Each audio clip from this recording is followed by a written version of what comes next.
This is the Average Guy Network, and you have found Home Gadget Geeks, show number 187, recorded on October 9th, 2014.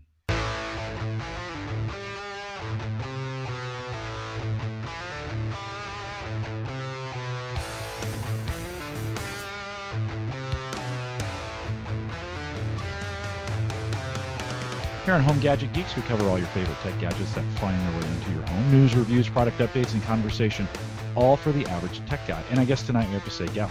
I'm your host, Jim Collison, broadcasting live from the AverageGuy.tv studios here in Bellevue, Nebraska. And, of course, we post the show each week with world-class show notes out at the AverageGuy.tv. If you have questions, comments, or contributions, you can send those to me in an email, jim@theaverageguy.tv. You can find me on Twitter at jcollison. And now call in those. And Kyle, I apologize. You sent me 2 messages that we owe you back on the show, and I'll get those out here probably next show. But you can call those in 402-478-8450, and we will play those on the show. And now Home Gadget Geeks is a part of the Geeks Network. Find links to that to this show and many other great podcasts out at thegeeksnetwork.com. Join us in chat, listen, or watch live on YouTube and on Spreaker, and find all the navigation over at the AverageGuy.tv. All right. Well, I've been looking forward to this evening for a while. We have I've been telling you guys that Addy would be coming on the program, and that we'd be bringing some great information from her. She's a fellow podcaster, and I actually met her through all the podcast groups that I hang out in. And so, Addy Saucedo, welcome to Home Gadget Geeks. Great to see you. Thank you for having me. I'm really excited to dive into these geek subjects. Okay, good. Well, glad to have you. I will let me do a little bit of housekeeping with those that listen, and then we'll come back around, and we've got some fun stuff to talk about tonight. So let's do that. Okay. First off, I want to say to the listeners, you've been out there, thanks for kind of bearing with me, especially on the live side. Lots of travel over the last 3 or 4 weeks for me.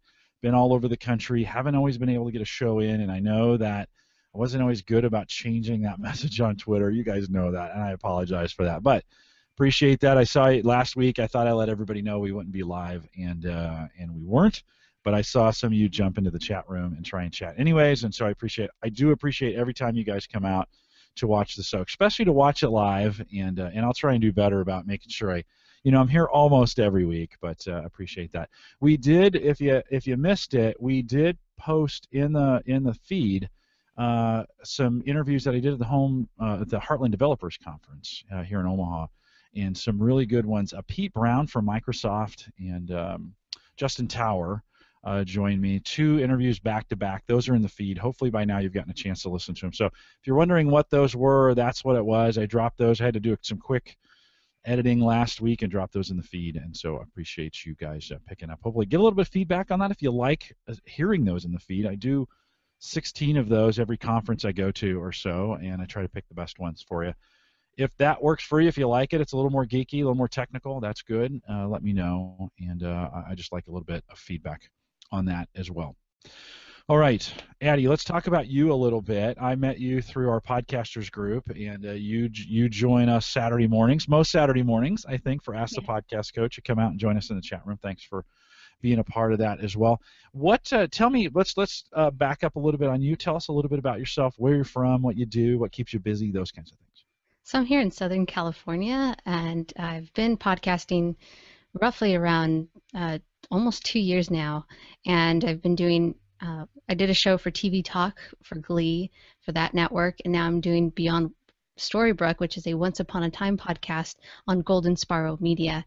And I've been meaning to relaunch my old podcast show, but because of a hard drive, which I know you guys are well aware of that subject. You better be careful. They'll probably school you on that here. We are a big backup show, so. Oh, I deserve it. I should have planned. But. Well, you and I talked about this on a Saturday. You were saying you were having some problems with your hard drive, and it was an external drive, and it wasn't backed up properly.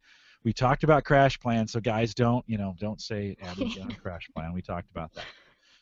But we had you take it out. We had you take it out of the case. You put it in a dock to see if maybe I thought maybe the board on the external drive had failed, and so we removed that board, put it in a dock. Still no luck, right, on getting that data back? No luck yet. So my next move now is to send it out, and just going forward, I'm gonna have to do everything from scratch to relaunch the podcast because my heart's involved in it, and I just can't wait to put it out there. Um, Other than doing those shows, I also help produce other podcasters and small businesses, getting them on iTunes and getting their show prepped and ready for their audience.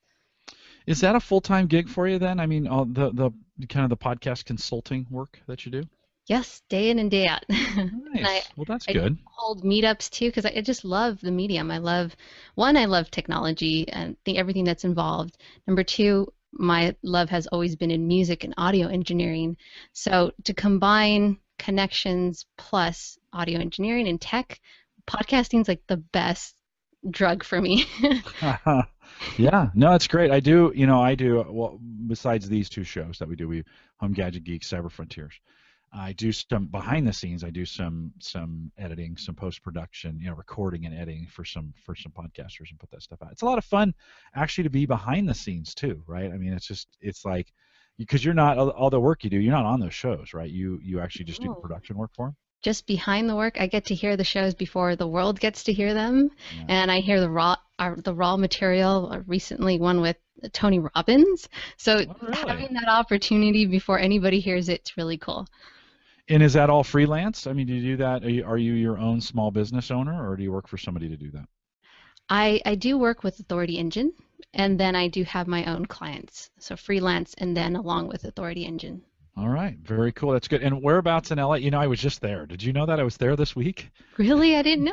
No, We should that have was. met up. Now I was at USC. I'm in the worst part of LA. Whereabouts in the general vicinity are you at in the LA area? So I'm 20 minutes south of Disneyland. So I'm in the OC Okay. area around there. Yeah. Yeah, I had so for my day job at Gallup, we have these strengths coaches, and we had one. Caroline came up and met me. She's from Orange County, so she made the hour-long drive. That's a commitment to come up to USC, right? That's Yeah. that's close to downtown. Oh yeah, a 20-minute drive anywhere else turns into about 2 hours here in Southern California.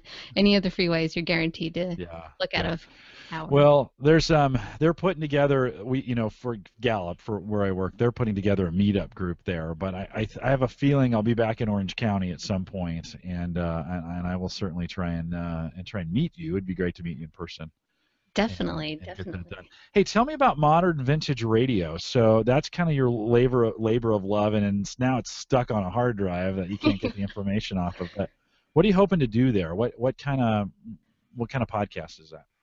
So the podcast is about intentional transformation to becoming a better version of us. And it's going to be focusing on two areas, our wellness with ourselves and everything involving surrounding us, and then two, intentionally transforming our business online. Again, I'm coming from the online business industry, so I'd like to go ahead and tap into that. So as I'm doing the podcast, I'm also providing great information to help others who are going through the same journey as I am and just try to improve ourselves, give ourselves confidence, hacking the things that we are best at and stop focusing on the negative and get the good to overcome that, become just, I don't know, Yeah. hybrids of amazing things. Yeah, have you ever looked at the Clifton Strengths Finder? Have you not to bring my work into my podcast, but are you familiar with our Strengths Finder tool? I did see it. I'd love to have Yeah. you on the show. Yeah, Well, you can invite me back on anytime you want, and we talked about Strengths Finder the last time we chatted, didn't we? we did, we We did. did. Okay, good. Good, good, good. Yeah. And So, again, I had I put some information on the hard drive and it was leaking out, and I shouldn't have done well, hopefully we'll get you fixed. If you need help, I've got a whole team of guys that here can help you out in any way. So if you ever have any tech questions, this is the community to ask that. We've got a lot of good guys in that. Let's dig a little bit in because this is gadgetry. So before we're going to talk about you've kind of put together some home video and video surveillance systems. We're going to talk about that here in a few minutes, but every time I talk to a podcaster, I got to talk a little bit about the gear that you use for podcasting. So guys, if you're listening, I know hang tight. There's some podcasters out there that listen to me as well, but I have this feeling, that we are moving into an era. It's not a feeling. I know we're moving into a full video era. And if we think those microphones and the webcams are going to get by with great audio, they stink. And I think everybody, at a minimum, should have one of these ATR 2100s, right? 50 bucks, 50, 60 bucks, throw it on an arm, put it on just improve your sound quality. But what are you're an audio engineer, right? Yes. What do you like? What kind of gear do you have? So, what I'm using right now to talk to you is perfect for anybody starting out as a podcaster or just to enhance any quality that they're using when it comes to shooting videos, home videos, and you want good quality. Why not add awesome audio quality to that video? Nowadays, our gadgets, both iPhones and Androids, they have high resolution cameras, but then the audio, it's not so good. It's like they forget the audio part. So even getting, again, like you brought up the ATR 2100 or the sister to it, which is AT, I think 2005, Hmm. Yep. it's the same microphone, just a different outside body. When it comes to the specs, go ahead and run through it. You'll see it's the same microphone. And just plug that into your smartphone, your iPad, or any gadget you have, even a digital recorder like the H4n, like this one, or the Tascam, any other digital recording, just plug that in and you have very zeroed in, high quality audio. Um, so I use this for podcasting on the go. So like right now, it's the best microphone to just connect to your computer because nobody wants to hear all this whooshy waterfall sound. When I'm podcasting, I actually use a blue microphone and it's a dynamic. So if you've noticed, they're all dynamic. You want to stay away from condenser microphones. Condensers pick up surrounding audio. You don't want that when you're podcasting. You want directional microphones. So I do have a mixer because when I podcast, I also have others podcasting with me in the room. So it's just more convenient for me to podcast out of a mixer, have some microphones there, and I do have a compressor to take out any unwanted noise and just keep it a nice quiet sound. But that's pretty much it. Very simple, nothing too crazy. I know I can add, like a soundboard and have little sound effects, but I just like to do that in post-production. Yeah, so the 2005, I do like the black mic. That really does look good. I think if I did it again, I probably would get that one. Although, hey, whatever, right? Yeah. Whatever works. But USB, I have mine connected XLR, and so I come Oh, out of mine. I go into a board. Don't have to. That's not required for podcasting. You don't have to do it that way. I do because I know I'm going to have other inputs that I'm putting in there, so it's nice to run it through the board. Then my board's connected to the PC via USB, and I like that. Doesn't necessarily require mix minus that way. yeah. And I don't like. I'm not a huge advocate of mix minus because it's a messy setup to have to do to get that done right, and that works really great without having to do it. I think for the average podcaster, it's about a $400, probably $400 setup by the time it's all said and done. Ironically, the arms here are the most expensive Yeah. parts of the whole deal, right? To get the really good ones. Although we looked at some $25 ones in our group, I shipped a $25 one to one of our podcasters just to have them try it out and test it out. Springs were on the outside. It'll do the job, but not, maybe not the greatest thing in the world. But anything. So from a mixing standpoint, you're running that mic USB into to a Mac. Yes, the one you're hearing me on right now, it's directly connected through USB. When I do these type of settings, I just leave the mixer out, just to avoid any other complications. Because once you throw other gadgets in the mix, you're open to other streamline chaining, like, oh, if it's not the microphone, then it's the mixer, XYZ type of thing. But yeah, I'm just using the microphone straight into my Mac computer. Oh, very cool. These microphones are compatible with both Mac and PC. Yeah, and they're the easiest microphones in the world to Yes. configure. They don't take they just are recognized in either Windows and Mac. They come on. You set them over to them, and we at work when we do our webcasts, I actually ship mics to the guests, and the tripod that comes with it just sits nicely on the desk, and that improves the sound by like a million times. So you don't even have to have the arm to pull that off. You can just go with the equipment that it came with, and that's by itself $60 to get that Yeah. audio upgrade in there. Any tips from since you do a lot of audio work for the average kind of for the average user in recording, what do you like to bring it in on and kind of mix it in? What kind of software? I use Adobe Audition, but again, I learned this from audio engineering school, and it's the number one rule that all audio, if you're using audio, this is the basic rule. Always try to sound clean as possible your surrounding when you press record. And then everything else after that is just so much easier. So if, let's say I go in the middle of the street right now, I'm going to pick up all of that noise.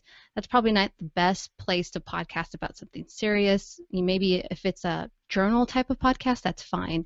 But if I really want to zero in and focus and get my message across and not have all these sounds that are probably going to take over my audio, you always want to go to a quieter room, maybe if it's an echoing sound, put like a carpet, or not carpet, but like curtain to cover the audio. Always go with the dynamic microphone. That's the best way to go. Another best practice is don't turn up any gain. Don't turn up the volume all the way. You don't need to do that. You can do that in post-production. I'm a big fan of get it right when you're recording. Let post-production carry on the rest of the heavy loading, editing. It's okay to do ums and ahs, mistakes, and go ahead and just do that in post-production. For both Mac and PC, you can use Adobe Audition or Audacity. Those are really great tools. Yeah, and Audacity is a free version of Audition. I actually like to edit in Audition or in Audacity. I have both, but I think Audacity, and this is a total user preference deal, right? So I think Yes. Audacity is easier to edit in than Audition is. Audition has so many bells and whistles and gadgets and sliders, and so I'm just chose to use Audacity free. I don't like the MP3 encoder coming out of it though, so Yeah. I actually mix it in Audacity. I drop it out as an AIF. I pull it into Audition. I re-encode it with the MP3.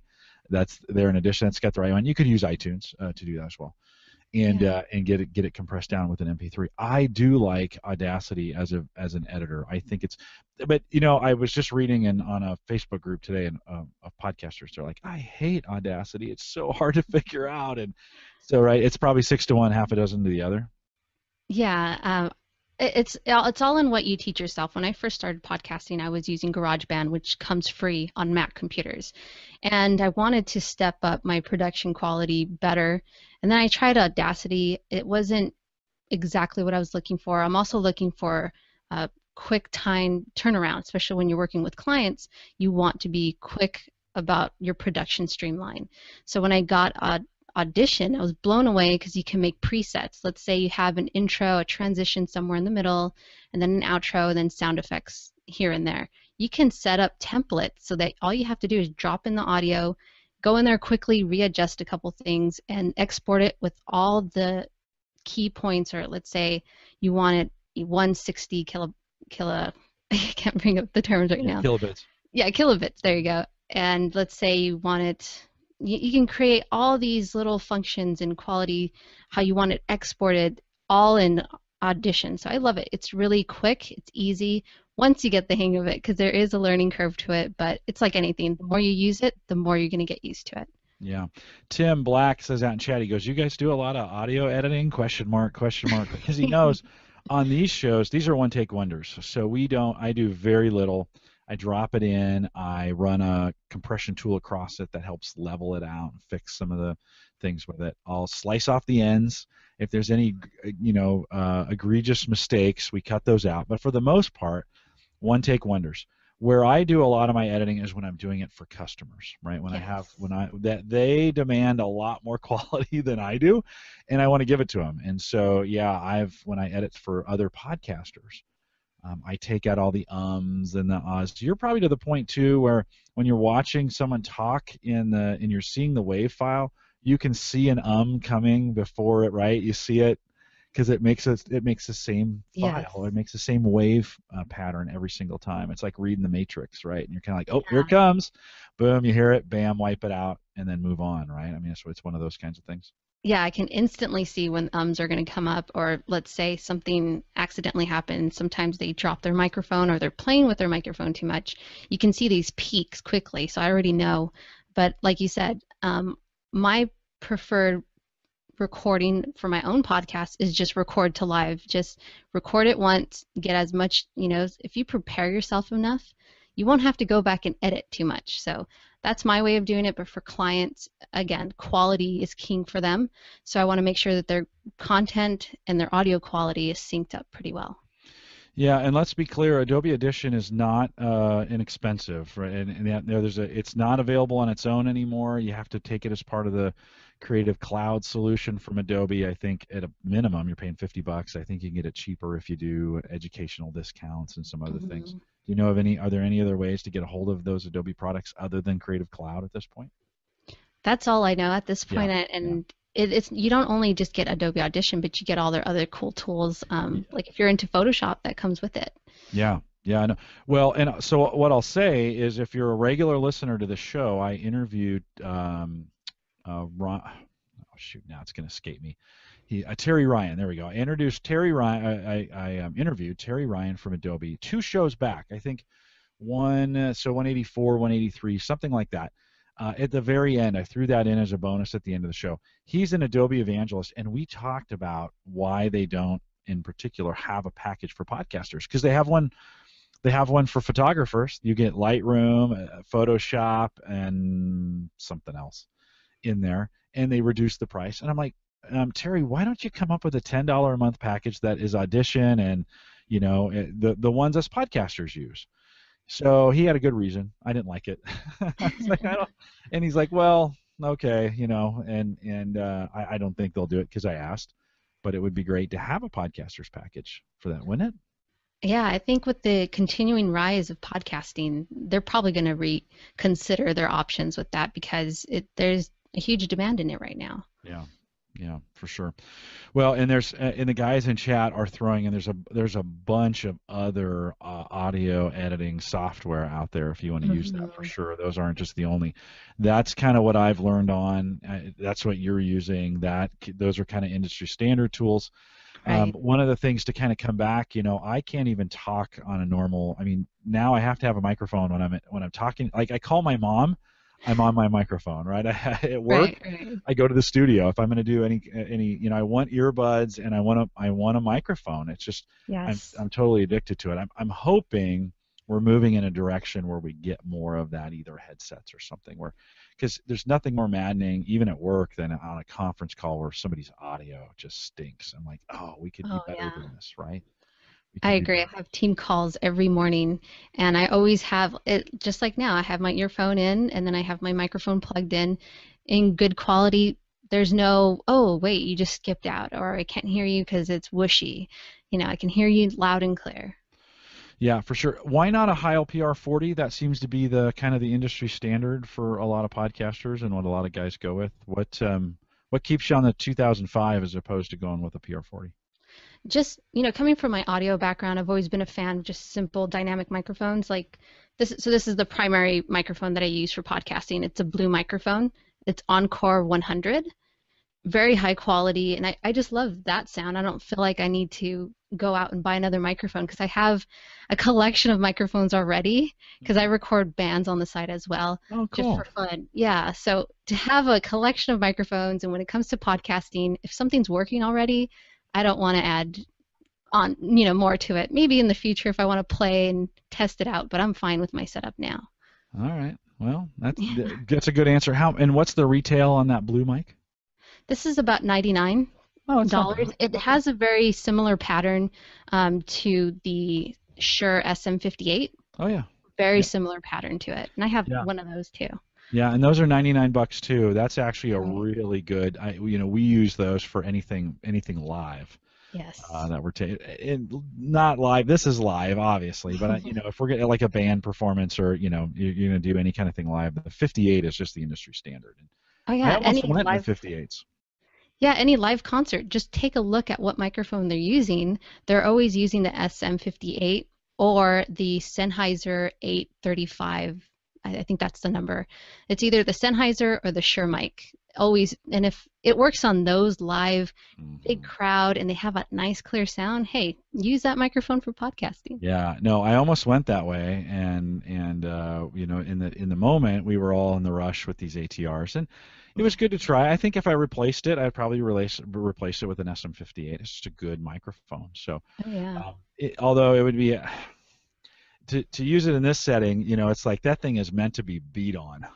you know, it is just you can if you're gonna. Somebody said if you're on stage and you're gonna drop the mic, That's the mic to do make it. sure you drop the 58 because it will survive for sure. Well, good to spend a little bit of time with you, kind of working through your sound setup there. And these guys are there. We got some audio geeks out there that get into this stuff. I do.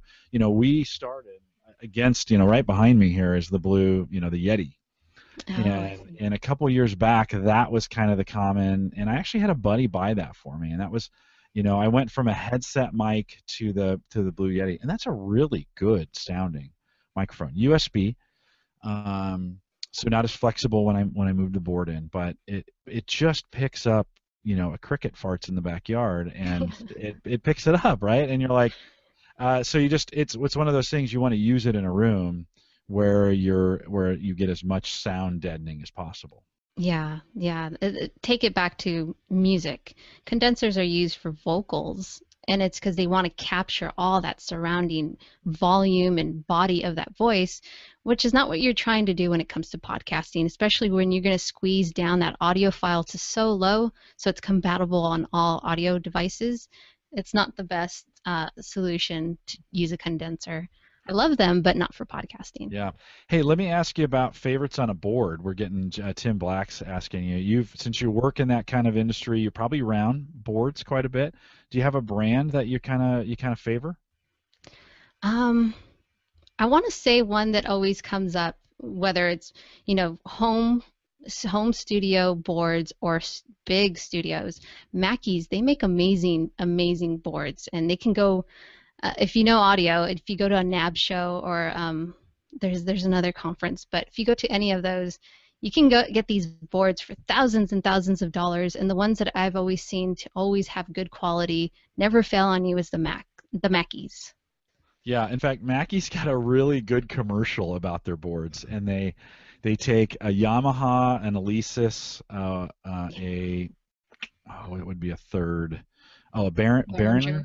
Hmm. Behringer, and one of theirs, and they drop it off a roof, they drive over it, they just abuse the board, and then they plug them back in and they run a meter test on them, and the Mackey's the one that survives. They say they're the toughest boards. Yeah. Mike Howard, one of the other podcasters in our group that's out there, he went Mackey. I went Alesis when I was looking for boards. I think lesser quality. It's been good to me. I had an old board that I had been using for a while. I dropped a glass of wine on it, Oh yeah. and it was done at that point. And I needed a board fairly quickly.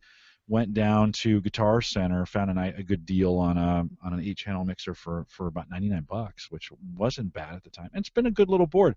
I think if I was going to haul it around with me, if I would take it as my mobile board, I think I need to go with a Mackie for sure. They seem to be the toughest. What do you have a board? You have a mixer there in your studio? Yes, I do. It's actually an Alesis multi-mix. It's a 16 and it's Firewire. The reason why I've stuck with that one, it's because I can record simultaneously into separate channels using going to in GarageBand, going into Adobe Audition, or Pro Logic, which is another high-end, very similar to Pro Tools. So I love that board. A lot of the boards that are made now, they only come out to two channels, left and right. Whereas these Elises, it's a little, I think they've discontinued it, but I They can have. record Yeah, they have. 16 different channels as opposed to only two channels. And it becomes really important and really handy to have those separate channels when you're recording. Let's say I have four people in the studio, somebody's talking too loud, they didn't listen when I said, hey, can you back up a bit? So you have more control of your audio when you have these separate recorded tracks. So that's the reason why I still have stuck with the Alesis. Again, you've mentioned it. The quality is not as good as Mackie, but I'm willing to go ahead and take that because I can just do, again, post-production. Yeah, I think for home applications, fine. If I was going to take it on the road, I would Mhm. definitely that would not be my favorite board to go on the road with me. Definitely a Mackie. Yeah. I have the step down. I have the Multimix 8, and Okay. those years they did an 8 and an 8FX. No, Yes, the yeah, FX. Yeah. but the one I have is USB, but only one, basically one channel for the Mhm. whole board. They did make a version that was USB though that got all the channels. That was more like $300. And at the time, I'm like, I don't do that. I don't care. I'm bringing people on Skype or Hangouts, and so I didn't worry about it at the time. But for $99, it's been a good little mixer, and it's surprising how handy having a mixer on hand at times to bring stuff in, edit stuff together, those kinds of things. Now it helps. I mean, at work I do podcasting, so I'm not. That's not it for everybody, right? I don't. You don't. Yeah. If you're going to use a mic, you don't have to use it, especially if you use these mics. Right. They come with Mixer has USB. its purpose. I But did yeah, want to bring up really quick though. yeah, You brought up the arm. So the arm I'm using here cost about $30, and it works perfect for me. Doesn't make noise when I move it back and forth. The only adjustment that I had to do was add some. Usually you find this in audio quality to do some soundproofing, but you can get it at just ask Garage or not Garage Band, ask Guitar Center. Say, hey, do you have some foam laying around? And they usually have this little cushion foam, and you just say, can I have a strip? They'll give it to you for free.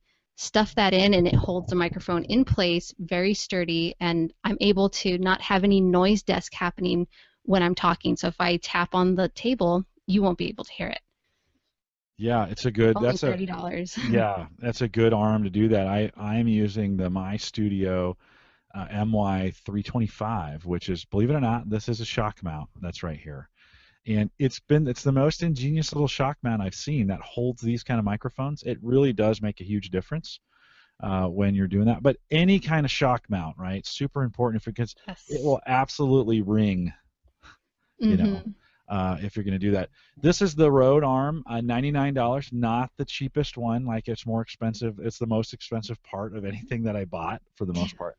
I liked it because it doesn't make, right. You can move that around pretty well without a lot of sound. The spring's embedded on the inside. I see yours is the springs for yours are on the out. Do you know what the brand name Yes. is on that? Yeah, I actually just threw the link in Okay. the show notes there. It says Newer Broadcast Studio Microphone, and you can get it on Amazon currently for 32.24, free shipping. And it comes with a shock mount and the body arm and an extra XLR cable. I won't recommend using their XLR cable. It's a little on the cheapy end. And when you use a bad or a very cheap cable, it's going to come through the audio quality. I recorded an episode and I couldn't figure out, okay, why is it cutting out? Why is my volume going up and down? I had to stop, switch out the XLR cables. That's what it was. So I wouldn't recommend using the XLR cable that it comes with, but everything else, it's perfect for $32 as opposed to 100 plus taxes. It's the best way to go. Yeah, and I think I bought. Let me look at my orders real quick. I think I bought the a version down that's white that didn't have the shock mount, and I think that was like, let me see if that's right. Yeah, same brand, newer, Okay. $25 without the shock mount. So that shock mount's about $10. And Yeah. then they even have Kevin Schoonover, one of our listeners. He bought one for 15 that's made by Ah. this company. And so you don't need, I guess the point being, I'm thinking I might buy two of these for work, the $25 ones, or Mhm.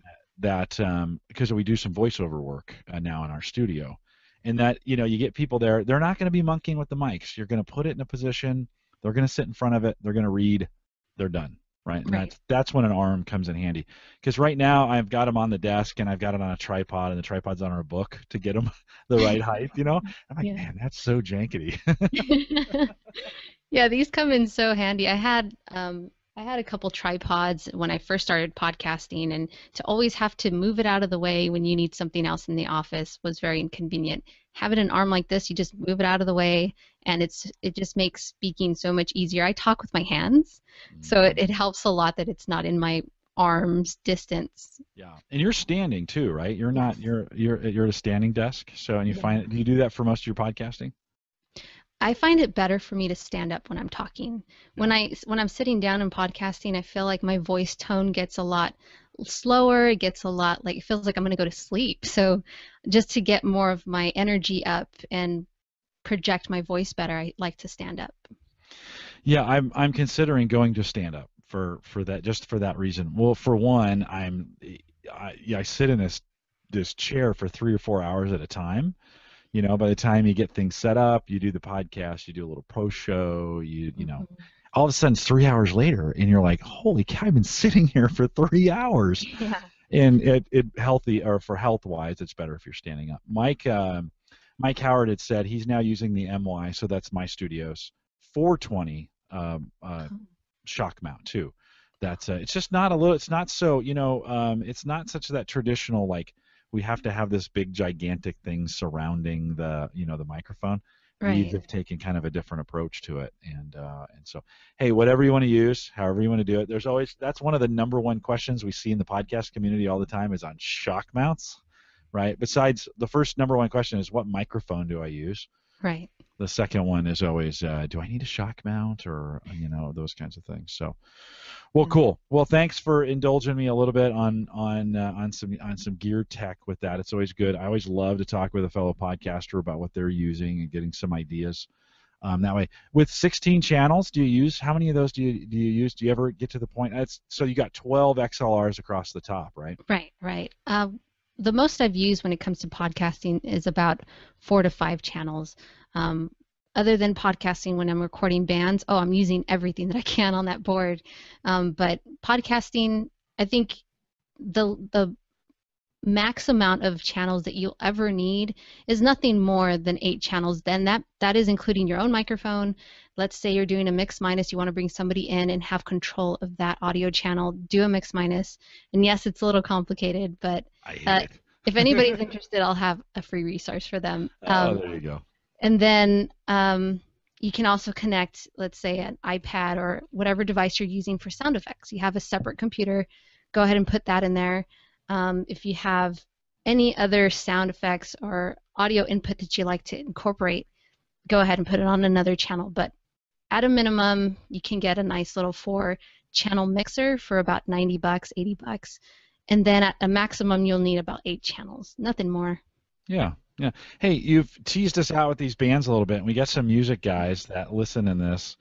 Are these, with the band work that you do, are these up and coming bands? Are these established bands? Tell me a little bit about that work that you do with the music.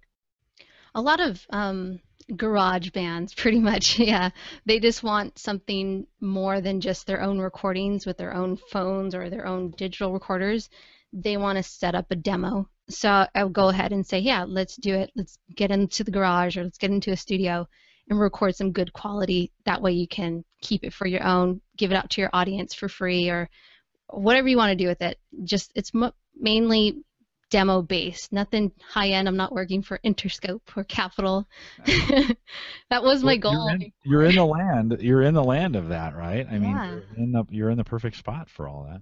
Highly competitive though, I very bet. I competitive. bet. It's an industry, especially for women. Only about 4 to 5% women in the audio industry. So it was really tough. Also, it's such a high well in their set in their ways. So if you came upon someone who's well known in audio engineering, they didn't want to share their tricks or you wanted to learn how to do these effects. They were very tight knit with like, no, I'm not going to tell you. So once I found my love with podcasting and sharing a universal message, I haven't gone back. I just record bands for fun and that's about it. Any thoughts of just going completely independent and doing some of that? I mean, would the industry even allow that? Could you set up your own studio and do it that way, and then really try and break in with your own stuff? Oh, definitely. We're living in a time where technology is so easily for us to grab a hold of. You can have a home studio just as high as one of these thousands of dollars studios. It's all in how my so my audio professor used to say, there's many ways to skin a cat, but in the end, it's just what is the end product of it. So you can do that with, I brought up Pro Tools. You can get that on both Mac or PC. Logic Pro is only a Mac, but that will work too. Those are high end. They call them DAWs. digital audio workstations. So if you have that with the right equipment, you can get really high-end quality, set up your own label for bands, and it's up to you how you want to market, how you want to go after it. Now you have things like Kickstarter to help you. So Yeah, and I just, you're in the land of bands, hmm right? And I'm sure, will can you like podcasting is creating a disruption in radio, right? We oh yes. we know that. I think Dave told me the other day that podcasting has caught up to FM radio in a lot of markets as far as number of listeners and listener share. And it's gonna pass it, right? We know now podcasting will unseat radio at some point. I'm very very confident of that. Can can that happen? I mean, because like, Apple disrupted the distribution model, right? But from what I hear you saying, it still sounds like the production model, the way they make music, is still very old school in the sense that they're doing it the same way they've always done it, with the same people doing it. Is that right? Yeah, very, very much the same. The only thing now is a lot of the marketing has changed. The money, it has changed. If you take let's take a look at Beyonce. She didn't turn to the label to help her promote her stuff. She came up with her plans. She executed it the way she wanted to, and it blew up. So everybody's looking at her like, wow, maybe we should do the same thing too, because our record label's not directing us that way. You have to keep up with the time. So yes, technology is disrupting anything when it comes to audio. Podcasting is moving. A lot of the DJs, I know a couple of the big name DJs here in Los Angeles, they have a podcast on the side and it's successful. We had, so Adam Carolla was here with a big group of other big time talk talent. When that radio station folded, they went straight to podcasting and they're all successful in it. There's one that still has a radio station now. He does that at nighttime, but during the daytime, he's podcasting. That says a lot. Yeah, yeah, no. Well, here we should probably cut ourselves off from this podcasting conversation, because my audience will be like, "All right, Jim, we know you're a podcaster. Just chill out." But it's I think it's cool, and it's great to have another podcaster on here. I get Mike Howard. He also joins us on Saturday mornings a lot. It's in the chat room. He's a good friend of mine. He's hanging out in the chat room right now. And we've been doing this for a while now, and know it's just a great resource. And he has a very successful photography podcast that is doing well, and it really allows for the hyper niche, which I think is dynamite, right? I mean, big media took all that stuff away when all the radio stations got bought, and that just wasn't even possible anymore. It's back, and I think it's better, right? I mean, you can custom tailor everything you want to listen to, boom, right on your phone, or whatever you do. I think actually our cars are going to start coming with really good podcasting devices in them. I hope. Oh yeah, they're We'll see how moving it them goes. in already. And a couple of cars, like Mazda, has something that has Stitcher radio on it. So that's one of the biggest distribution besides iTunes. So I think next year Apple's releasing their what is it called, iCar or iPlay, something along those lines. And it's a little dashboard you can put into your car and have not just your iPhone or your music on there, but also podcasts. Yeah, yeah, no, and I think the fact that Apple's paying attention to podcasts again speaks a lot and I think they dominated the market. They got a little lazy. They're like, yeah, we don't really need to pay that much attention to it. And then all of a sudden, some players like Stitcher and Spreaker have come along, and they're like, oh, maybe we ought to pay attention to it, which is great for podcasting. So, Yeah. and I have a feeling I podcast because I love to do it, right? I'm commercial free. I don't really, besides our Amazon affiliate link, I don't try to make any money off of it. We don't. I got a great day job, and I do it for a hobby. I have a sense. I mean, you do it for your day job in some regards, but it sounds to me like you do it because you really love to do it. Oh, yes, definitely. My new show that's coming up, it's going to be just for the people, nothing to monetize. I mean, it'd be nice, but that's not my focus at all. I just want to connect with everybody. And just as podcasting has changed my life for the better in so many ways, by educating me, by supporting me, by helping, I've have friends universal thanks to podcasting. So I want to give back in the way of sharing my love for it through my own show. Yeah, yeah. No, I just think it's great. And the good news about it is it's so diverse. We talked about this hyper Yes. niche. it's so diverse that it really you can reach so many different people, and if you don't like it, don't listen to it, right? Right. It's on demand, it's time shifted, you can get it any way and and how you want it. So for me, it takes this opinion of that's junk, that's good, this is the best, that's the worst thing I've ever heard. It takes that out of the equation because you don't have to, you don't have to listen to it if you don't want to. And so that's what I really like about Yeah, it's not like radio where you have to listen to that infomercial while you're driving and you forgot your iPod or your phone that has your podcast. it. Exactly, right? And if you don't like it, you unsubscribe, right? Yeah, And if you or like delete. it, you support it, right? That kind of thing. So very cool. Well, it's always good to chat with another podcaster about these kinds of things. And I hope as a listener, if you're listening to this right now in your car or however I know some of you mow your lawn while you listen to my podcast.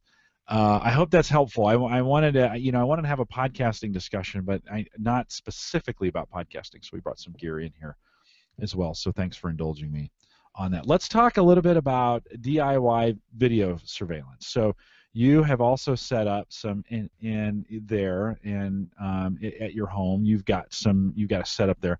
Why don't you walk us through a little bit about what and why that you did it, and then we can kind of dig into some of the specifics. So I'll first touch in the why, because then I guess it will make some sense. Because I do have a home security system, but I wanted video surveillance within the home to really observe how my dog was acting while I was away, because I wanted to make sure she was being trained properly. And when I moved her, I wanted to really get her out of the crate because I did crate train her while I was away. But sometimes as I got really busy, I was gone for a couple hours. So I felt bad to just keep her in her crate. So one test that came so handy was just to put a camera on her, leave the house, and I was able to observe her behavior and trust that she's okay by herself. So very easy setup. I'm not too advanced when it comes to these things, so I really just wanted something really easy for me to just plug and play, leave it alone, and I'm able to see it on my smartphone. So my setup, I'll go with something that's very universal for both Mac, PC. It doesn't matter. As long as you have a computer, internet connection, and you have a webcam, and I'll go through what exactly I use. Uh, a basic tripod and a tripod that can connect whatever camera you're using. So the first camera that I always use is the webcam, which is a Logitech C920. So it looks like this, Yeah, and it's and the is that exact what you're camera. using right now for your webcam? Yes, I have another one that's how you're able to see me, but this is the other one that I use to have video surveillance on my dog. Hey, open that up real quick, because I don't think on the pad, on the tripod there on the bottom. Hold on, let me click over the camera so they see you. So I don't think a lot of people know, but it opens up that way, and then there's a spot where it can attach to show that where it attaches on the bottom. Yeah, it's got that, so you can attach it to a tripod. Not a lot of webcams have that. And it used to be these were super expensive. You can find them now for 65 bucks, right? 65, Yeah. 70 bucks. So great little camera. I have one bad thing to say about it. On Windows, it's an absolute resource pig. So once you crank that thing up to full 10 or full HD, if you're trying to run that on a Core i3 or less, don't. Doesn't work. Core i5 will push it to its max, and a Core i7 is really what you need to run that thing. It's just a video. It's just a hog. So just a warning: if you get one of those cameras, you need to have some hardware to run it. I don't know if is it as bad on a Mac? Does it consume a lot of resources when it's running on a Mac? No, not at all. I'm Okay. able to So it's got to do be a Windows multiple. problem. Yeah, Windows. I'm just joking. Ah, ah, those Windows, terrible Windows. You know Yeah, I'm a but Windows MVP, by the way. So oh. Whatever works for you. that's right. Yeah, your mileage may vary. Yeah, so this is one solution is to use this camera, put it on a tripod. I actually have the tripod in use right now, so I can't show you that, but I did send over the links to you so you can share with your audience in the show Perfect. notes. And that tripod's about $20, I believe. Nothing too expensive. It comes really high. I think at this level, at its length, full length, but then you can even crank up the rest of the tripod up. And I just mount that camera, connect it to a computer, and then just focus it on the majority area of where my dog's going to be. and then I have a Ustream account, put it on there. I have a basic free plan on Ustream because again, it's only temporary and very far and few between when I use this video surveillance is when I'm going to be gone for a while. And with the free Ustream account, the tripod, and this camera, I'm able to keep track of how my dog is doing. Is she okay? One time I had a babysitter come and just feed her because I knew I was going to be gone for a couple hours, and I was able to see, oh, they're there and they're feeding her. Cool. I'm able to see that interaction, make sure she's behaving, not barking at them or anything. So, So you're just, other. Addy, you're just turning on. So basically, you're using the webcam. You're starting UStream on your client there, and then you know what the URL is to your site, and then when you're going on your phone, go into the site, and you're just. I mean, that's kind of old school monitoring, right? You're just right now. It is broadcasted live to the world at that point, right? I mean, anybody can see that has your URL. Anybody could see that, right?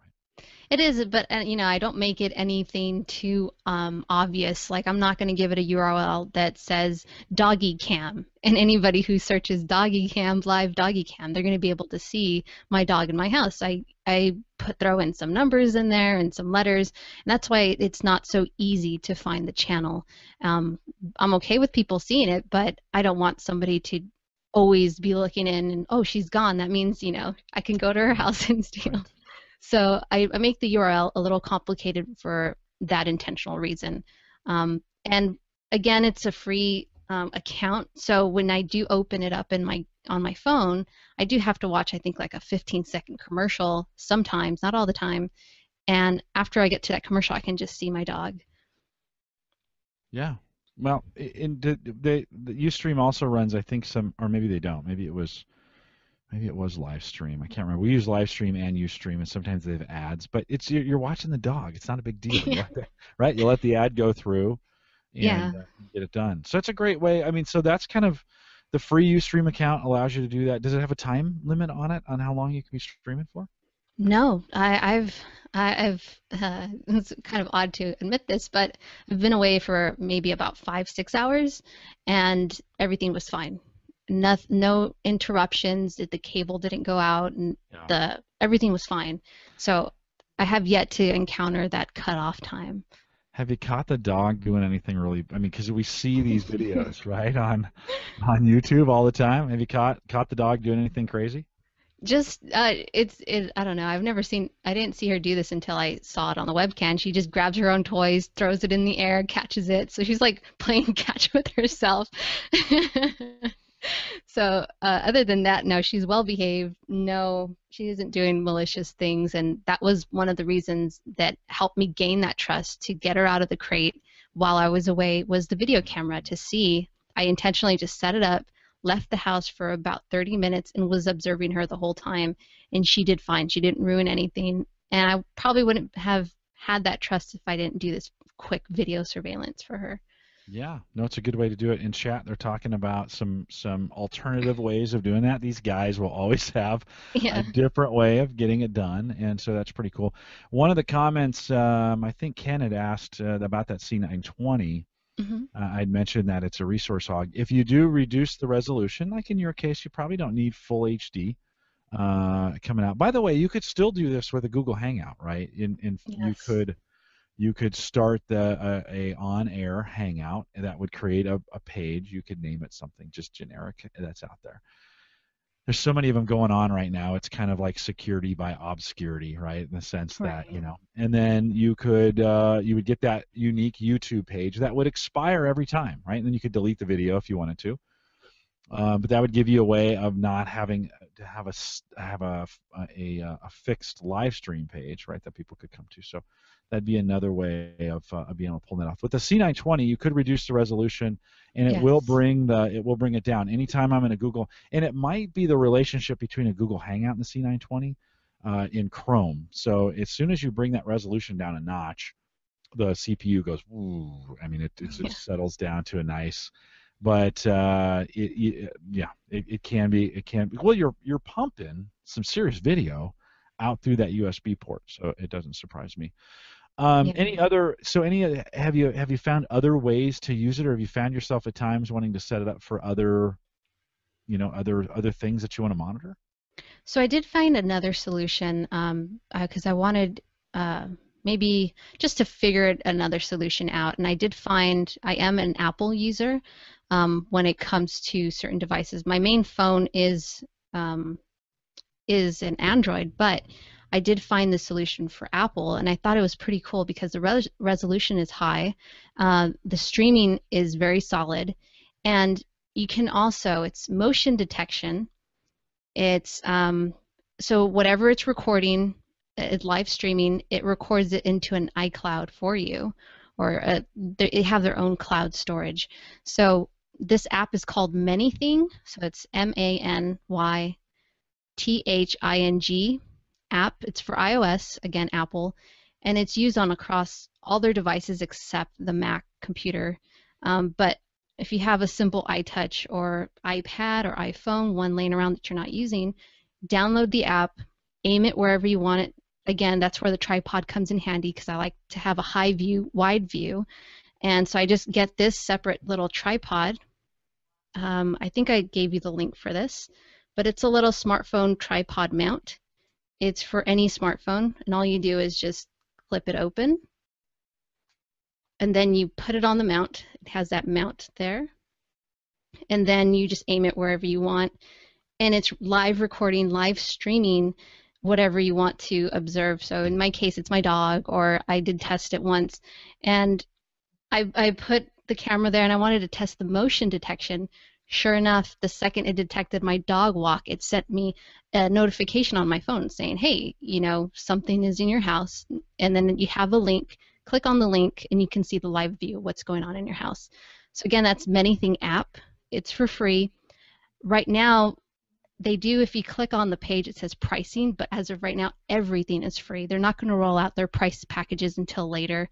They haven't determined a time, but the whole app is for free. The quality, the features are amazing. I always like free and simple.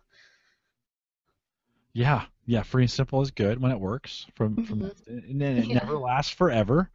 So, that's if there's one thing Dave Jackson has taught me is just be very weary of free services because Yes. they can't last forever and they probably will either start charging or go away.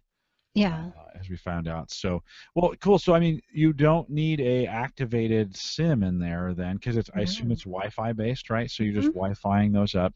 Once it activates, so you get motion in the room and it activates. How long does it stay on for? Is it streaming video or taking pictures? How's that working? It's streaming video the whole time, but the second it detects something, let's say you are using this video camera for your business or for your home, and you don't have a dog, you don't have anybody in the house, and the second it detects somebody's in the house, that's when it comes handy. It just tells you, hey, even though it's live streaming, you can just click on it and see it the whole time.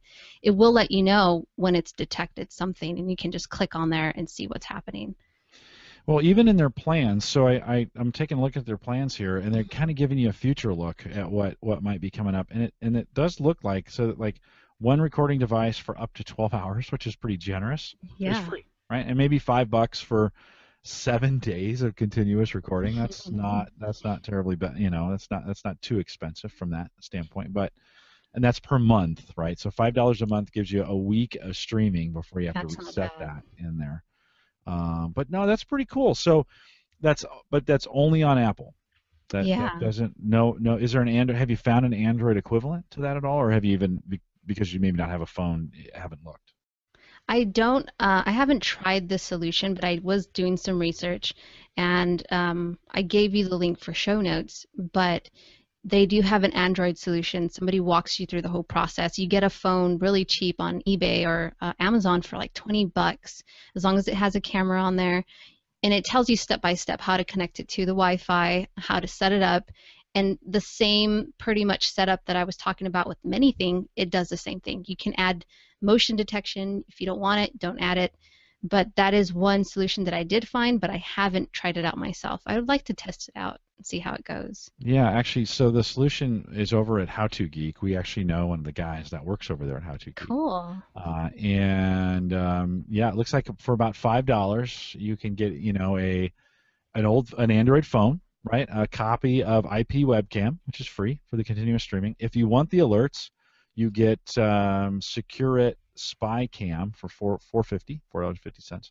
That's going to get you the motion activated capture and alerting features. Connect it to your Wi-Fi and run it. I mean, there's some Mhm. instructions in here. I'll include this in the show notes, but it looks like it's a very capable solution for. And in the case of the example they're using there, here I'll throw this. Let me throw this in the chat so everybody can enjoy this in the live stream along with us. They're showing it working on a fish tank, Yeah. and so that'd be a good way to say. Yeah, that's pretty cool. That Yeah. is, so you think about it. I mean, so we always think when we think of those security systems, we think of buying some expensive IP cameras Yeah. that you're putting around in various places. Now those might be just some $50 Android devices or an iPhone. That'd be probably more than $50 for an iPhone, but that you could pull off a Craigslist and mount that on a bracket and make a You're webcam out of set. it. Plug it in. Yeah, Plug it in, turn it that's on. one thing again, I'm not using this surveillance for anything high end, like putting them outside to observe what's going on when I'm not home out the surrounding area. But if you're interested in that, you have these solutions that are, you do it yourself, very minimal money, and from what I see, a lot of people are very satisfied with it. Whereas if you pay for this high end system, you also have to pay for a high end ticket price for their services on a monthly basis. I think this is more of a solution I'm comfortable with at this point for my reason. I don't have the need for um, surrounding surveillance and inside, outside. I don't need that. But for this, it works perfect. Yeah, a lot of our guys, because we come out of a community of home storage. That's kind of where this group kind of originated. We sometimes buy these NAS boxes that have all this storage, and then you can attach webcams to them, these remote webcams, and you attach them. And then the NAS boxes is your storage. So instead of sending it to the cloud, you're keeping it local, and Yeah. that's just constantly rolling. And if you ever needed to go back to the footage, you could go back to the NAS box and pull that off. So that's Mhm. higher end, right? You're probably a $700 NAS box plus probably at least $100 a camera to put those in effect. But a lot of our guys have done that. They've put together those kinds of. So this is the entry level, and I like this. This is kind of the, hey, do you want to try it? You might have some equipment laying around that would allow you to do it, right? Yeah, I'm gonna do the Android solution. I'm gonna just do it for fun and see how that works because I really you don't have a lot to lose, and I'm a hands-on person, so I want to just test it out, see how it works. If it works, I can give you an update and see how that goes. Yeah. No, it'd be Yeah. fun. It'd be Fun fun to little know. project. Yeah. No, I might even try this. I haven't that for me. I have never done that in any, even with the other stuff. That just hasn't been one of the things I've been interested in. But I know a lot of guys in our community are interested in that. And so that's a quick down and dirty. I think we just had a recent incident in town where a business where it had some problems, and they set up a fairly inexpensive monitoring solution, and within 2 days, the vandals were back, and they caught them all on camera, and Oh, were able to. And so it was one of those situations like those upper end, those commercial versions can go for thousands of dollars. These guys set up something for like $100, like yeah. you're talking about here, and we're able to get that done as well. So very cool.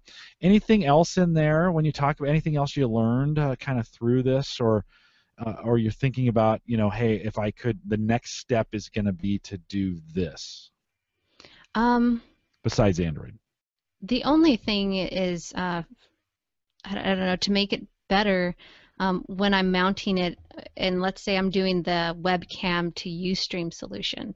Um, I do have a Mac again, so there is this app called Webcam Settings, and that I can enhance the video to be a lot clearer. If it's dark, I can have like a backlight on it, and that helps to see better. So I can adjust the camera settings because out of the box it's good, but let's say the light's not so well lit in the house, I can just go in and use the webcam settings, sharpen up the image a little bit more if I wanted to, and go ahead and put more light in there. So that webcam settings app for Macs, that comes really handy sometimes, not all the time. Again, you brought it up earlier. We don't need that high-end resolution if you're just going to just check in on your dog. But that was one thing I did play with. Another thing for convenience is to get an extension cord to charge your device. If you're using the ManyThing app solution, um, the cord that it comes with, it's very short, and if you have it on a tripod, you can't really plug it in. So I was able to get the extension to charge the device at the same time and use ManyThing. And they mention it in their, if you see their promo video, you brought up a business, some of these businesses, they use that app and they have that extension cord too, and they place it up really high so they can observe the whole business. If it's a coffee shop, they're able to see it. But if you don't have that extension, then you're kind of screwed. So um, that's one thing that you initially do need is an extension cord. Other than that, I haven't tried too much. I think once I found that solution, I was like, yeah, let me try that. Then I found the many thing solution, and that's about it.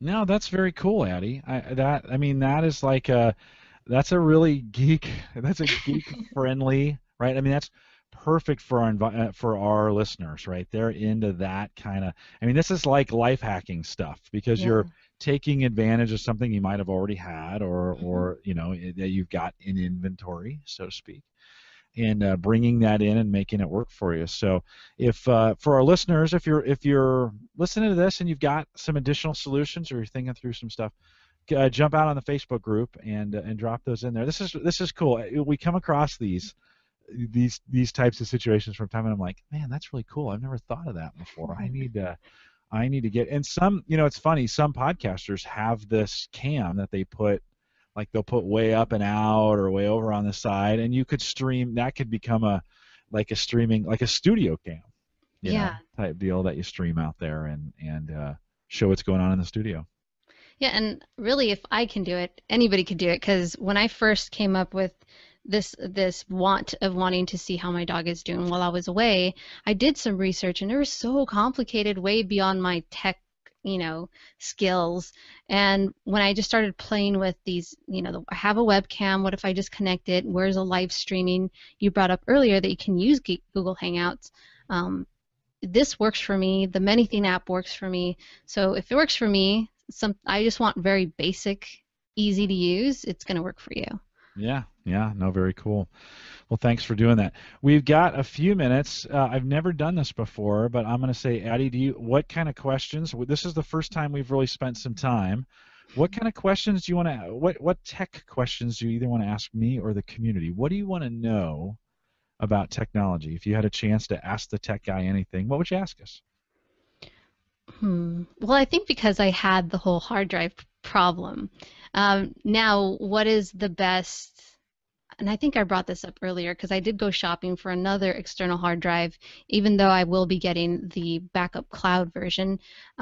I saw that Western Digital and Seagate, they have their own home iCloud solutions, but when I looked on reviews, they were so bad, but I was like, it sounds so good. Is it too good to be true? Yeah, it's as bad as it sounds in the reviews. Yeah, those companies, they're hard drive companies, and Hmm. they've come at these cloud solutions because everybody else was headed that way, and they're like, hey, why don't we come up with our own cloud solution? Marginal at best. I would advise you away from their kinds of cloud solutions. There's a lot better ways to do that. If you want cloud, you really have to kind of think through and plan through your storage. So what's going to be local, right? What am I going to keep local? And you have to think of that local copy as like, if this disappears, it's got to be somewhere else, right? Right, So right. where am I going to put that? And that's either going to be redundant on another box of some kind. So do you want to set up a server or another PC in your house? Not everybody wants to run another one. Well, if that's going to be the case, then it needs to go to the cloud somewhere. And if you go out, I've got a cloud storage guide that we've put together that kind of talks about all the various cloud storage companies that are out there. We've got some recommendations. We use a lot of Microsoft's OneDrive. Google offers a drive. That's not backup though, right? That's just No. another place for it to go. You really want to take it to a place that specializes in backup. We talked about CrashPlan. There's a couple other places as well that backup. You think of like a Carbonite Yeah. or I think Backblaze is one of those that does it. So there's backup companies that back it up with versions, because here's what's important, right? So say you go with OneDrive and you're syncing your OneDrive from your computer to the cloud, and you make a change to the file that is destructive, and it Oh, syncs it, right? That's why it's not backup, right? Because it's now right. sent that you sent that file to the cloud and ruined it there too, right? And so you need versioning, right? You need to be able to capture that file as it was yesterday or the day before. What if you get a virus and you don't recognize it for 3 or 4 days, and then it ruins a bunch of stuff, and you have to go back 5 days? Well, if you're on a sync, or even if you're on a daily, there's some kind of daily sync on that, you want to be able to go back at least 30 days. So there's, with a lot of the backup services, you want to make sure it has versioning to say, oh, I want to go back to the file as it was, 17 days ago, from Right. that standpoint. So many folks in our community, we do it. We have a local file. We have a file stored on a home server, is what we call it, which is, don't get freaked out by the word server, right? It's just another PC somewhere Right. in your home where the copy is. That's a second copy or a sync copy. And then those in my case, I have it going to a server, and then those files are being copied up to synced up to both the cloud solution, so I can get to them from anywhere, and they're getting backed up every single day to backup. And that is, I have the cost of the PC and the $60 I pay Crash Plan to back it up. So it's not terribly expensive to Right. do it that way either. So Great. with what you do, and as important as your stuff is, what we need to work with you to make sure you get all your stuff backed up in a way, and we don't have another hard drive. You Yeah, know, failure. yeah. Well, 700 plus gigs lost, and I guess that's my next question. What is the recommended um, outsourcing would you recommend for me to send my hard drive, and hopefully they're able to recover all that data for me? yeah, you're gonna pay a lot of money for Oh, that. I bet. Yeah, I'm gonna take some. I'm gonna take some requests from the chat room. Okay. Because I don't know of a good company. For me, my data is disposable enough, and if I lost there, there's very few things. I'm sure there are some, right? But there's Right. very few things that I would pay what you're probably going to pay to get that information, to get that back. Um, so let's see what the chat room, because you'll have to send it off to a place that will put it in a clean room and pull that apart and be able to recover that data off those platters. And they are right now, they're oohing and awing over the fact that you got 700 gig of data in that on that drive. And Yeah. so other Jim says on track. On That's track. on Okay. track. Let's take a look at on TRACK. I have home videos on there. I have pictures. I've scanned certain documents and put them in there. I just probably put too much important information on there for me to give up. If I have to Yes. give up, I will give up, but I just want to give it one more shot. Yeah. And if it's able to happen, then yeah. Yeah. Well, Google Kroll, or just on track. I'll get you there, but it's Kroll, Kroll, Kroll on track, and they have they have a call for a free quote. So that Okay. might be a good idea. That's a data recovery. The other thing you could do is Google data recovery services. That would be the right um, genre to be in. Okay. Yeah. Also, Recuvia. Make Oh, bookmark. so do this. Okay, so when you put the drive in the adapter in the Dock dock, station. you're on Mac. Did it recognize it as a drive at all? Did it show up on the desktop as a drive? No, it said that no disk was recognizable. Okay. It would load. I can hear everything loading. There's no clicking noise. It just, as it was normal, the light lights up. Everything goes fine. But the second, I get this notification on my computer, oh, device connected is not recognizable. Okay, so you can't even get to it. No. It won't even recognize it as a drive, as a loaded drive. There is a software application called Recuva, Recuva, and that's actually really good at recovering drives that have been overwritten, and it goes back and finds the files like if it was formatted in some ways. But it needs to do it needs to be able to recognize the drive, right? The PC or the Mac in your case has to be able to recognize the drive for that to actually work out and get it on there. So Um, so they're asking, does it spin up? And Ken, we said it spins up, but it does not recognize it. Right, that's been the biggest pain point that no computer, because I've tried, my Seagate was formatted so that you can see it on a Mac or PC. So when I did connect it to a PC and a different Mac, nothing comes through. Again, with the dock station, without the dock station, everything sounds normal, looks normal, but when it comes to the computer, it's not recognizable. So you also might want to look at SpinRite. That's another piece of software that you can buy that may be able to see it. Sometimes, I don't know how this works on Mac, but sometimes on Windows, if Windows doesn't see it, it doesn't mean it's not there. It just means it can't recognize the format on it. Do you have access to a Windows PC at all? Yes, yes. So if you go into the administrative tools on that, so on a Windows PC, you're just going to go to the control panel, Okay. and we're recording all this, so you don't have to frantically write it down. Yeah, I'm gonna replay. You can always go What back. did he say? Yeah, you can always go back and get that. If you go to the control panel Okay. and you go to the administrator, let's see, let me find those administrator settings. So you'd go to System and Security and then Administrative Tools. And in that, you're going to go to the it's called Computer Management. Okay. I'll click on that and open it up. And on that, you're going to go to Disk Management. It's a tab under there. It's under Storage and Disk Management. That's kind of the raw layout of all the drives that it sees. And sometimes, if it doesn't recognize the drive at all, it'll show it there, but it won't show it in the file structure because it doesn't understand the file structure. And maybe something in your file structure got messed up. If that's the case and it shows it there, then Rakuva might be able to recognize it and go on there and start grabbing some data off of it. And Rakuva is really good at recognizing files and formats and getting that back for you. So that might be another. And I just don't know how that works on a Mac as Okay. far as the file structure goes. So I can't give you. I'm a Yeah, I can give Windows. it a I'm a shot Windows guy. on a Mac or yeah, Yeah, PC. see if you see it there, because sometimes, like, if you install a new drive in a PC and it hasn't been formatted properly, you've got to go to that section and set some. There's some settings you got to set.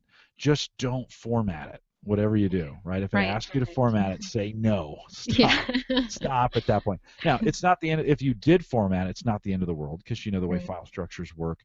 You have a table that points to all your data, and then you have your data. When you do a format, you just wipe out that table.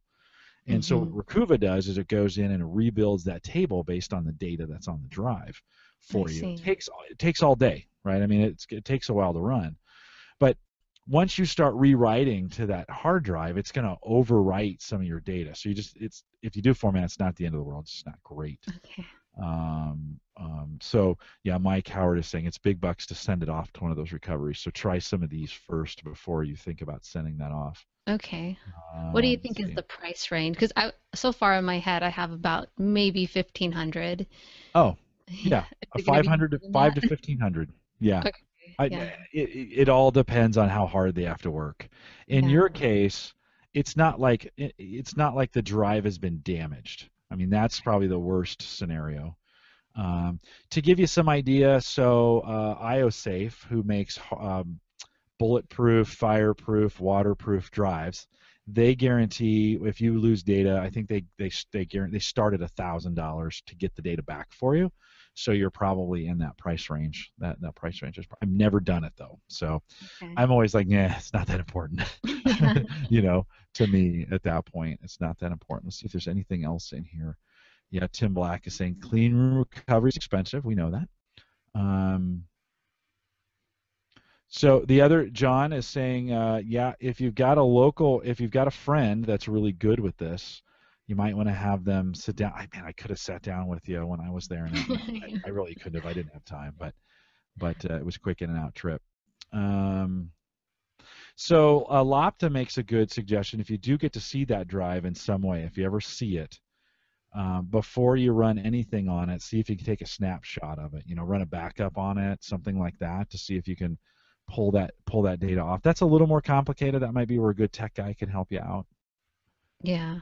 And Um, anything really that gives me that small access to get in, that's pretty much what I plan on doing is, transfer all that data to a new hard drive and then back that up. But as long as I can get in, that's my main key. Yeah, well, what I'm afraid of is one of two things. One is the system board on the hard drive's gone bad, and Mm, if you can't, a lot of the guys are putting solutions in there that are that where like the it's been formatted and it can't see it anymore, but the drive still spins up and is recognized, right?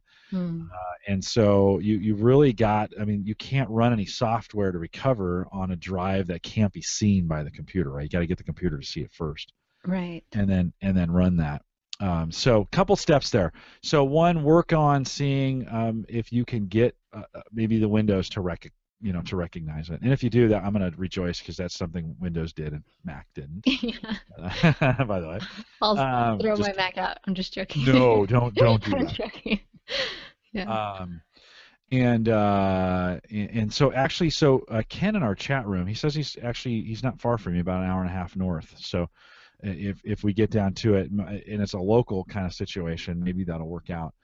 Cool. But yeah, by the way, that's this kind of community. These guys will kill themselves to help each other, and so that's the kind of community we have there. So Ken, I appreciate you offering Yeah, to it's do so that. nice.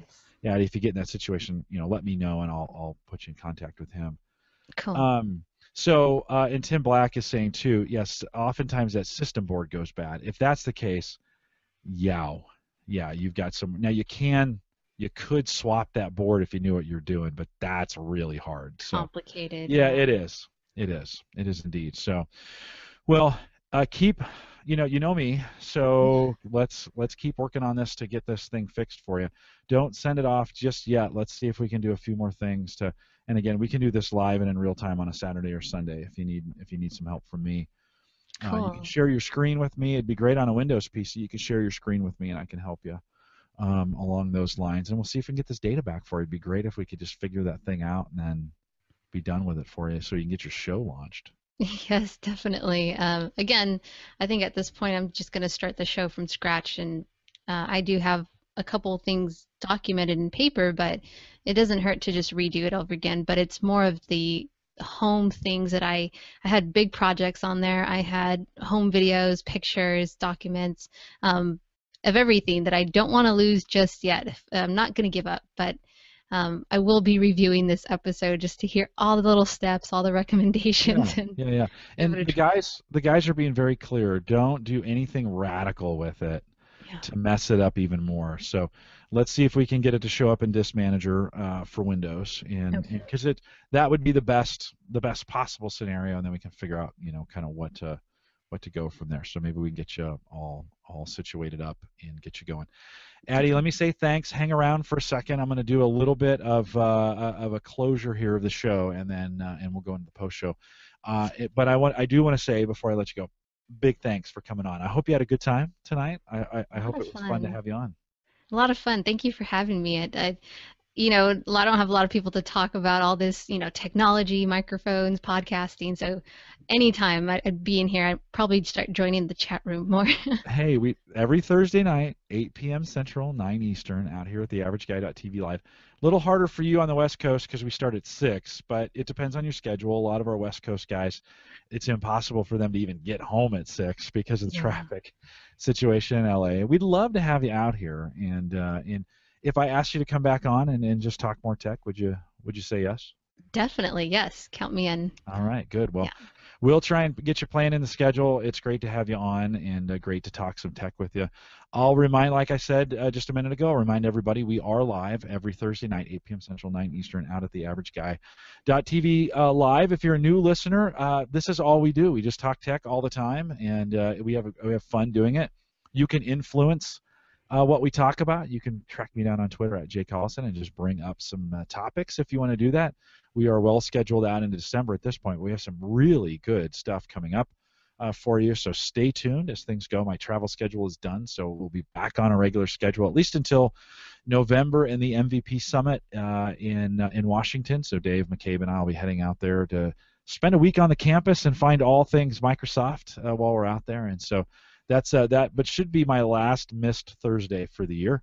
And so that's coming up as well. I'll remind you, if you are buying on Amazon, use our Amazon affiliate link, theaverageguy.tv/Amazon. Don't forget John Zadler in Canada too. So we have a brand new affiliate link for John.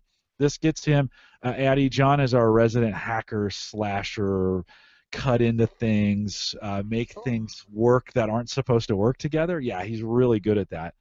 But he's in Canada, and it's really hard to get him gear because NAFTA screwed all that up, right? It's So we open an Amazon affiliate link for him in Canada. So if you got to theaverageguy.tv/AmazonCA, but you have to live in Canada. U.S. people don't do that.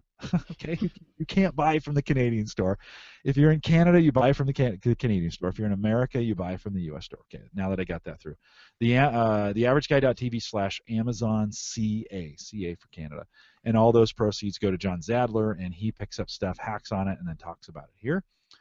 And we want to remind you, and I've had a few of you sign up for the newsletter, and we've got 40 on the list at this point, so it is growing. And and Addy, I resisted newsletters forever, right? I was like, I'm never going to do email is old school. I'm never going to. Guess what? I did. I'm doing a monthly newsletter now. That's the best way to go. It really is. And actually, I had a few listeners thank me and say, Jim, we're not on Facebook. We don't do Twitter. We don't keep up with you that way. And so I really appreciate getting that once a month kind of update on the network. And so I did that. 40 of you have joined us. If you want to do that and get an update every single month, I just put one of those out. And the only way to get those is to be on the newsletter update. And I won't spam you, I promise, just once a month. Head out to theaverageguy.tv, look on the right-hand side, scroll down the page a little bit, and it'll say sign up for cool stuff or something like that, and you'll get that from me. And then one last reminder, we talked about this before, we're out every Saturday morning. Addy's out there as well, so if you want to meet her again, she's hanging out with us. Ask the Podcast Coach, Saturday mornings, myself and Dave Jackson. That's just the funnest podcast ever. I just have the best time on that. I mean, I like this one, don't get me wrong, but I really am enjoying Saturday mornings with fellow podcasters out there. Even if you're not a podcaster, we get some good tips out there, some good things to talk about. AskThePodcastCoach.com/live, 9:30 Central, 10:30 Eastern, and I would love to have you come out. For Addy and for myself, we'll say thanks for coming out tonight, and we'll stay around for a little bit of a post show, but for everyone else, good night, everybody.